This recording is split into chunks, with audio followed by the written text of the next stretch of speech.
Okay, today we are going to cover what to do when finding common factors, and then kind of go back over how to find the greatest common factor or the largest factor that both numbers share. These questions are going to be very similar to what we did the first 2 days of class, but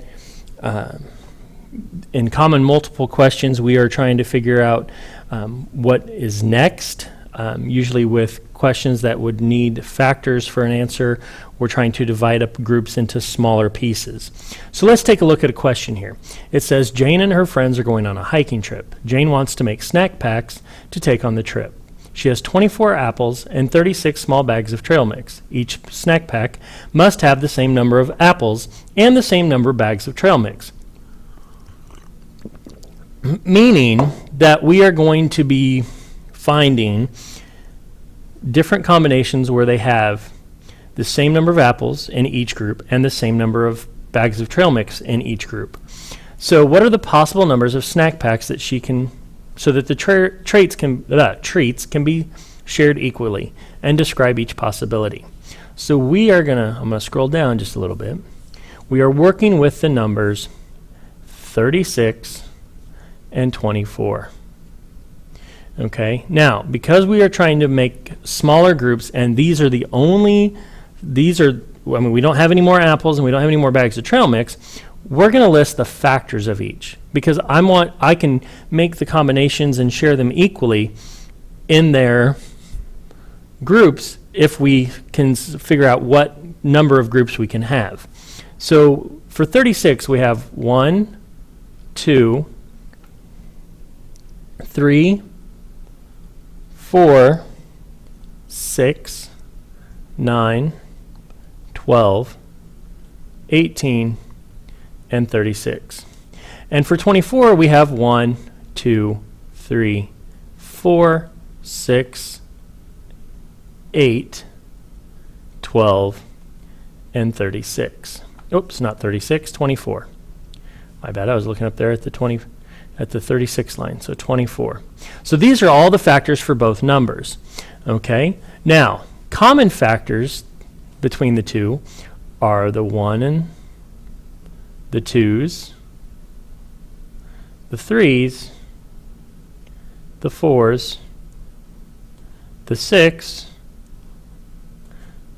12,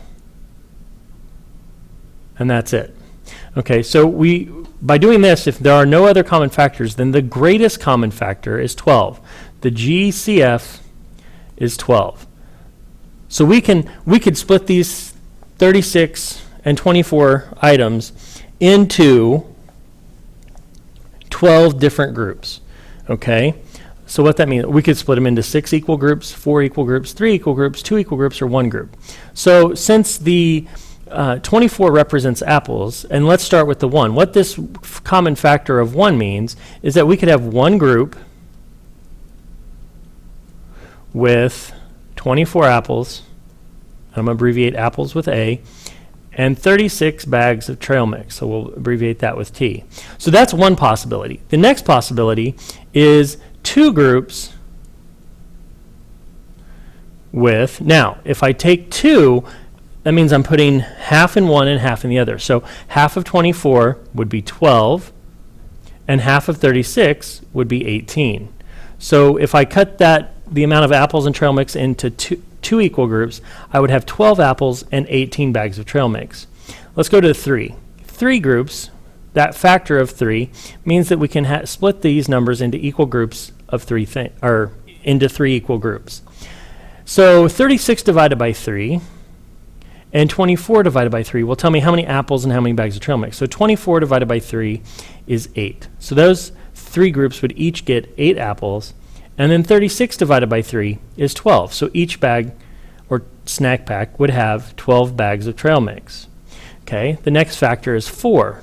So we can also split the apples and the bags of trail mix into 4 equal groups. Okay, again, we're going to divide by the factor, so 24 divided by 4 would be 6, so each bag would have 6 apples. And 36 divided by 4 would be 9, so there'd be 9 bags of trail mix in each one. I'll go ahead and add an M for trail mix. Okay, so these are 4 possibilities. Then we go over here to the 6. So we could have 6 different groups. Okay, and these different groups would equally share the apples and the oranges. So 24 divided by 6 is 4. So there each group would have 4 apples, and 36 divided by 6 would be 6 bags of trail mix. Okay, and then finally we have this greatest common factor, the GCF, and I'm going to star this one. We could have 12 equal groups sharing those apples and trail mix. So 24 divided by 12 would be 2 apples in each bag, and 36 divided by 12 is 3 bags of trail mix in each snack pack. Now, here's what we can do. If I'm going on a hike and each person gets their own snack pack, I can have myself go and I get all 24 and all 36, or I can have a group of 2 of us, we could have a group of 3, we could have a group of 4, we could have 6 people in our group, or we could have as many as 12 and still equally share the apples and the bags of trail mix. So this is an example of a problem that would use greatest common factor or just common factors to solve the problem. Again, we were taking a set amount of something and cutting them into equally sized groups that had to have the same number. If we split these 24 apples and 36 bags of trail mix into 8 groups, we'd have an even number of apples, but 36 divided by 8, we would have parts of bags of trail mix that were not included. Okay, go ahead and rewatch if you need to rewatch, but this is how you find greatest common factor, by making factor lists. Now, I showed you that tic-tac-toe method, so I'm going to show you the tic-tac-toe method using this for greatest common factor. So we're going to create our tic-tac-toe board here. I'm going to put the smaller number up here for 24, and we'll make the 36 green. Okay, and now we're looking for a common factor. So both of these are even. I can take out a 2.